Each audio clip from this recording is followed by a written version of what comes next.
Bonjour tout le monde. Alors par cette belle après-midi d'automne, aujourd'hui on va tester un couteau de la marque Condor et j'ai nommé le Mini Indigenous Puukko. Donc couteau à tendance scandinave par la marque Condor. Et c'est parti.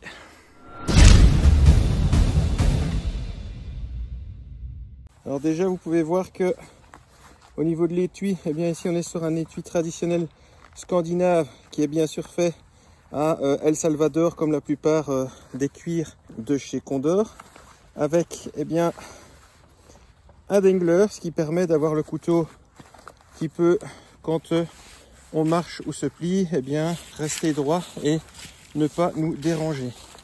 Voilà, donc ici au niveau de l'étui, ce que je vais reprocher un peu, c'est que souvent dans les étuis scandinaves, ça dépend quelle marque, mais vous n'avez pas souvent de trou pour l'humidité.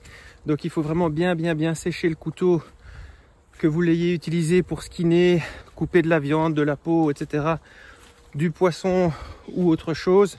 Il faudra vraiment bien sécher la lame avant de la remettre dans l'étui en cuir qui n'est pas très aéré et qui ne dispose pas de petits trous en bas pour faire écouler l'eau. Et donc eh bien aujourd'hui pour tester ce couteau, eh bien on va se rendre dans le nouvel abri de la société WKS, qui est un abri très simple avec une bâche pour justement pouvoir réaliser des ateliers feu même sous la pluie. Donc vous voyez, c'est très rudimentaire, deux poteaux enfoncés dans le sol avec de longues poutres en alu, et ça me permet eh bien d'avoir énormément d'apprenants ici en dessous. Vous voyez, c'est une très grande superficie quand même pour pouvoir faire du feu, et dans un endroit qui est eh bien très sec. Voilà. Alors voilà la bête. Donc ici on est bien sur le Mini Indigenous. Donc vous en avez un qui est plus grand bien sûr. Pourquoi je l'ai choisi en mini? Parce que pour moi le couteau Puukko, ça va toujours être en bushcraft pour des coupes de précision, ou alors pour skiner, pour graver du bois, pour couper de la corde. Avec un Puukko de ce style là, je vais très peu souvent bâtonner, tout simplement parce que déjà avec les manches en bois, j'aurais peur d'abîmer la structure. Et ensuite ici pour moi tout ce qui est lame scandi, c'est vraiment pour le bushcraft beaucoup plus que pour la survie. Donc ici moi j'avais besoin d'un petit backup qui se range facilement dans un sac pour pouvoir effectuer toutes ces coupes de précision, pour pouvoir me faire une kuxa sur le camp, me faire une fourchette, peu importe, un harpon, tout ce qui est petits travaux de précision. Pour ça les lames scandinaves sont vraiment juste géniales. Alors donc ici eh bien vous avez la bête. Vous voyez qu'on est vraiment sur déjà un couteau plat de semelle, plein de soie, et on est vraiment sur une ligne droite ici typique des Puukko, et sur un manche très droit qui va remonter en courbe de façon harmonieuse, on va dire ça comme ça. La lame fait environ 8 cm de long, le couteau environ 17-18 cm. Ici vous avez un trou pour la dragonne, pour ceux qui veulent une dragonne éventuelle. Ce que j'aime bien sur ce couteau, déjà au niveau de chez Condor, ils n'ont pas énormément de couteaux de type Scandi. Si vous avez regardé ma vidéo sur le Terrazor, je pense, il est bien aussi en coupe Scandi, il est très bien aussi, pas très cher. Celui-ci est plus cher. Pourquoi celui-ci est plus cher? Il suffit de voir la manufacture du manche. Alors ici on est sur un manche en noyer, et sur la fin du manche vous voyez qu'il y a des gravures dans le bois qui sont assez sympas, qui rappellent un peu certaines tribus type indien, indigène, Vaiana et j'en passe et des meilleurs. Voilà. Et ici vous avez un fil en laiton qui passe autour, qui fait juste joli, mais qui n'est pas désagréable au toucher, et qui va se patiner avec le temps. Donc manche en noyer, acier 1095, 1095 au carbone, donc pas inoxydable, vous le savez bien. C'est pour ça que en plus d'avoir un étui qui n'a pas de petit trou d'évacuation. Il faudra faire bien attention de le sécher parce qu'ici, même si vous avez un petit coating protecteur, au niveau de la lame, vous n'en avez pas. Donc, il faudra bien sécher votre lame après utilisation. Donc ça, c'était vraiment pour les spécificités du couteau. On est sur une épaisseur de 2,9 mm, ce qui est pas mal pour un petit couteau, hein, parce qu'on est quand même déjà là dans une lame fixe sur laquelle on peut compter dans la nature. Au niveau de la hauteur, on est à moins de 2 cm ici, au niveau de la hauteur. C'est vraiment un petit backup. Alors, couteau de survie, pour moi, certainement pas. Encore une fois, les puristes diront que le couteau de survie, c'est le couteau que vous avez avec vous quand ça merde. C'est vrai, ça peut être un cutter, ça peut être un mini Leatherman, ça peut être peu importe. Il faut se débrouiller avec. Si on décide d'optimiser un sac de préparation en se disant voilà, ça c'est un couteau qui pourrait me servir avec la survie, eh bien à ce moment-là, ayez toujours un couteau fixe avec une lame suffisamment grande pour pouvoir bâtonner et vous passer d'une hache le cas échéant. Si vous décidez de vous faire un petit trip, feuille sur le zizi, aller dans la verte juste pour vous amuser à faire du wood carving, etc. Eh bien, vous pouvez avoir un petit backup comme ça. Vous pouvez avoir une hache avec une scie. Vous pouvez avoir un gros couteau de survie aussi. Ça va me servir, comme je vous disais, pour la nourriture. Alors ça sert à rien avec un couteau comme ça d'essayer de faire des tranches de tomates d'un demi-millimètre, hein, puisque vous savez que les lames scandinaves sont toujours taillées légèrement en coin. Donc c'est vraiment un couteau qui mord le bois et qui travaille très bien le bois. Donc si je dois vraiment retenir les qualités de ce couteau ici, outre son design que je trouve assez sympathique et qui change un peu du manche Kydex, G10, thermoplastique, peu importe. Outre ça, le petit clin d'œil au côté scandinave des Puukko m'a plu. Alors au niveau du prix, on est sur 88 € en fonction des sites. Ça peut aller entre 75 et 89 €. C'est pas bon marché pour ce type de couteau, mais on est quand même sur un manche en noyer stabilisé et de l'acier 1095 au carbone. Alors donc, même si c'est possible pour des petites sections de bois, ici je ne vais pas bâtonner avec pour les raisons évidentes que je vous dis que je n'ai pas choisi ce couteau en guise de hache. Par contre, on va voir si l'arête est bien à 90-90 degrés et qu'on peut utiliser un fire steel. Encore une fois, si vous avez un grattoir de grâce, utilisez le grattoir. Si vous n'avez pas de grattoir, eh bien, on va regarder si ça fonctionne. Voilà. Et vous voyez que ça fonctionne même très bien. L'arête est vraiment saillante et ça, c'est un plus au niveau bushcraft. D'une part pour le fire steel et d'autre part pour préparer du petit bois, pour gratter du bois gras. Quand vous avez un bois qui s'effrite un peu et que vous venez avec le dos de la lame, toujours mettre votre pouce ici pour avoir plus d'action sans vous blesser. Et quand vous venez gratter, vous allez avoir cette espèce de mini copeaux, petit amas de copeaux. Pour le bois gras, pareil, et ça fait partir le feu tout de suite. Donc avoir une arête à 90 degrés, 90 degrés, sur un couteau de bushcraft, c'est très bien pour le fire steel, mais aussi c'est très bien pour gratter tout le reste. Alors bien sûr, ici, encore une fois, couteau de survie, c'est le couteau qu'on a quand on survit, blablabla. Bien sûr, le Puukko n'est pas du tout utilisé. Alors, vous verrez sur les sites qu'on dit toujours que ces couteaux sont utilisés pour la chasse. En fait, ils ne sont pas utilisés pour tuer le gibier, ils sont utilisés pour servir, pour couper, faire des coupes de précision, etc. Vous voyez ici qu'il n'y a absolument aucune garde, que même fatigué, si on décide de prendre le couteau un peu trop loin parce que on a notre conscience qui est un peu altérée avec le froid ou que sais-je, ça pardonne pas, sachant qu'il arrive vraiment très affûté. Si vous décidez de piquer ça dans un arbre, ce sera à vos risques et périls. Si vous décidez de piquer ça comme ça dans un arbre aussi, moi, si je décide de le piquer comme ça, je vais toujours mettre mon pouce pour être sûr de ne pas descendre. Si vous avez les fameuses 3 secondes d'inattention, eh bien, vous aurez vos fameux 3 doigts du bas en moins. Donc ça, c'était important de le signaler. Sur ce genre de couteau-là, sur tous les Puukko, tous les couteaux scandinaves qui servent à la chasse, à la survie, etc., eh bien, en fait, c'est toujours des utilisations qu'on va avoir en maintenant ce couteau comme ça et jamais en le piquant. C'est très rare qu'au niveau chasse, déjà on ne chasse pas au couteau, mais qu'on doive achever un gibier avec ça. Ce serait blessant trop blessant pour les deux. Voilà, donc vous voyez ici l'avantage du couteau, qui joue un peu ici comme ça au niveau de l'étui. C'est ça que j'aime bien, c'est que on peut se pencher si on doit être à l'affût de quelque chose, peu importe. Si on commence à courir, la seule chose qui peut se passer si on commence à faire des acrobaties, c'est que ça bouge un peu, mais il va toujours finir par se remettre dans cette position droite.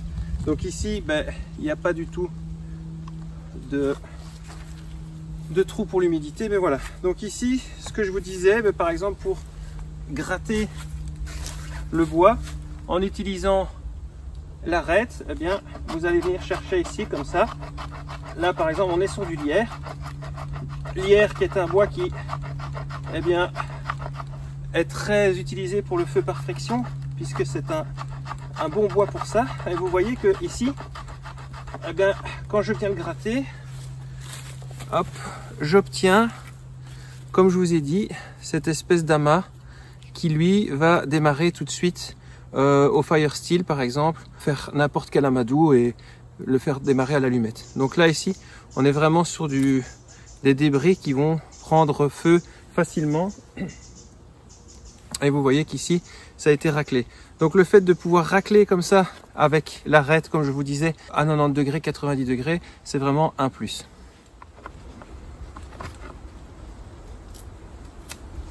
Voilà. Hop. Et quand j'ai fini et que j'ai un tas suffisamment conséquent, hop, je viens casser les dernières fibres. Hop, voilà. On casse bien les fibres, on aère bien la fibre, et maintenant je vais chercher mon fire steel et on va tenter d'allumer ça pour démarrer le feu. Voilà. Et ici, bien, vous voyez qu'une fois que c'est parti, là on va alimenter et hop, on a notre feu.